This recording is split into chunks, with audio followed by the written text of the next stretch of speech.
TSE já definiu aí as novas regras para as eleições deste ano. Eu vou conversar com o nosso comentarista político, doutor Noemir Felipeto, para a gente falar sobre essas regras, Noemir.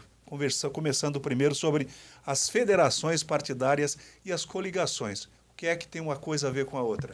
Olá, Antônio Carlos. Olá, internautas do Dourados News. Mais uma vez um prazer a gente fazer esse bate-papo aqui, trazer as informações, as novidades sobre as eleições de 2022. Existe uma diferença muito grande, Antônio Carlos, entre coligações e federação partidária.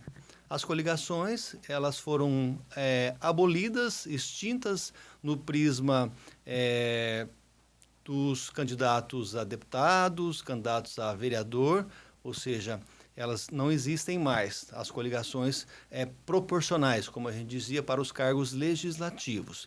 Até, por exemplo, na eleição passada, os candidatos a vereadores, cada partido teve que lançar o seu candidato, ou o seu time de candidatos, e não foi mais possível as coligações. E o ano passado, então, foi inovado, não pelo TSE, mas pelo nosso Congresso Nacional, através de legislação, através de lei, a criação das federações partidárias. O que são as federações? É a união de partidos a nível nacional que tenham a mesma concepção ideológica, que tenham a mesma forma de pensar sobre determinados assuntos, e aí, se elas pendem sobre mais à esquerda, ou mais à direita, ou mais a centro, por exemplo, essas federações, então, elas podem ser feitas e serem criadas, como existe até, por exemplo, a possibilidade do PSDB e o Solidariedade a nível nacional criar uma coligação, salvo engano, e os partidos de esquerda, PT, PCdoB, PSOL, também criar essas federações a nível nacional. Aí, deputados estaduais, deputados federais desses partidos que forem integrantes dessas coligações, eles podem concorrer em forma de coligação. Ou seja, esses partidos integrantes das federações, eles podem, no prisma proporcional, ou seja, nos cargos de deputados federais e estaduais e distritais em Brasília, então, participar dessas coligações. Por exemplo, então, se há uma coligação nacional, aqui no Mato Grosso do Sul, essas federações podem ocorrer aqui, esses partidos podem participar junto, e aí não há necessidade, no caso, de um partido lançar aquele número X de candidatos que são essencialmente filiados nesse partido. Pode ser partidos oriundos dessas federações. Mas o número de candidatos aí por partidos, ele muda ou não? Na eleição passada, nós tínhamos para vereador, por exemplo, na proporcional, cada partido poderia lançar, Antônio Carlos, até 150% de candidatos. Eu dou um exemplo aqui de Dourados. Dourados tem 19 vagas para vereador e cada partido poderia até ter lançado, como alguns lançaram, até 29 candidatos. Nesta eleição agora de 2022, para deputado estadual e deputado federal e distrital, no caso lá para Brasília, podem ser lançados apenas 100% mais um. Então, no caso de Mato Grosso do Sul, cada partido ou federação poderá lançar 24 candidatos, mais um a deputado estadual e 8 candidatos a deputado federal, mais um. Se fosse na eleição passada, na regra anterior, seria 150%. Agora é 100% mais um apenas. Ou seja, teremos menos candidatos. Janela partidária. Diante disso tudo, o que é que muda?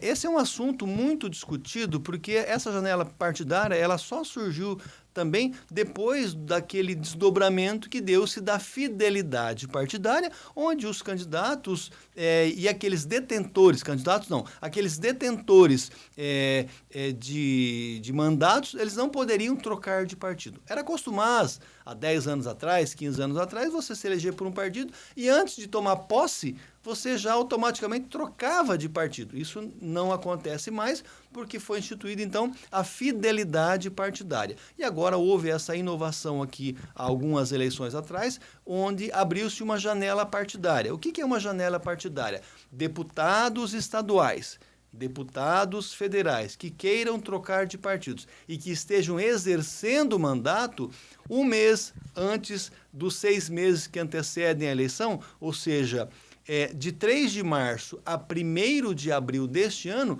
qualquer deputado estadual do Mato Grosso do Sul ou do Brasil, qualquer deputado federal pode muito bem trocar de partido, que ele não vai perder o seu mandato. A lei autoriza ele trocar de partido e ficar com o seu mandato até o dia 31 de dezembro. No caso de vereadores, não. Vereador, não. É só para aqueles detentores de mandatos eletivos da eleição deste ano. Eleição deste ano nós teremos quem? Eleição para deputado estadual e deputado federal, no caso das proporcionais. Senador é um outro caso. Então, não há a necessidade da perda do mandato. Ou seja, se esses deputados estaduais, os nossos 24 deputados estaduais, os nossos 8 deputados federais, se eles quiserem trocar de partido neste pleito eleitoral, do dia 3 de março a 1º de abril, eles podem trocar, que não perderão o mandato. Com relação a cotas, negros, mulheres... É uma outra inovação também que aconteceu, que foi o dobro de valores a serem auferidos aos partidos que lançarem candidatos negros e candidatas mulheres. Não é que esses candidatos negros e mulheres terão um voto e ele vai ser transformado em 2. Não, é só em termos de dinheiro, para fins de recursos, de recebimento de recursos. Então, o voto de candidatos negros e de candidatas mulheres será contado em dobro para fins de recursos eleitorais do fundo eleitoral, daqueles fundos lá que o próprio poder público tem e destina aos partidos, no caso, para essas candidaturas. Então, esses partidos que tiverem mais candidatos negros e mais candidatas mulheres terão um valor a mais para gastar no pleito eleitoral. Tem uma mudança interessante também, Felipeto, que é o horário de votação deste ano. Também foi definido, até por causa dessa celeuma todo, do voto impresso, começa a apurar um lugar, aí depois faz a apuração, mas não tem como divulgar, porque no Acre, por exemplo, nós temos 2 horas de diferença de Brasília, no Mato Grosso do Sul nós temos 1 hora. Então, o que o TSE fez na resolução, numa das resoluções dessas eleições de 2020? As eleições começarão às 8 horas da manhã, horário de Brasília. Então, aqui em Mato Grosso do Sul, as eleições começarão às 7 horas da manhã e, em vez de terminar às 5 da tarde, às 17 horas, vai terminar às 16. No Acre, 2 horas de diferença, lá a eleição começa às 6 da manhã e termina às 3 da tarde, porque quando forem apurar os votos para presidente, que é o que mais importa nesse caso, começar a apurar, ou seja, a partir das 3 da tarde no Acre, a partir das 4 da tarde no Mato Grosso do Sul e a partir das 5 da tarde nos demais estados e horário de Brasília, começa uma apuração só. Não precisa apurar e eles passavam a divulgar o resultado depois do pleito. Isso não vai mais acontecer. Fake news. Existe uma preocupação muito grande com relação a fake news. Com relação à responsabilidade, como é que fica? Há uma responsabilidade cada vez maior daquelas pessoas que propagarem fake news, propagarem notícias falsas. O que é uma fake news na minha concepção? É uma mentira contada com conotação de verdade.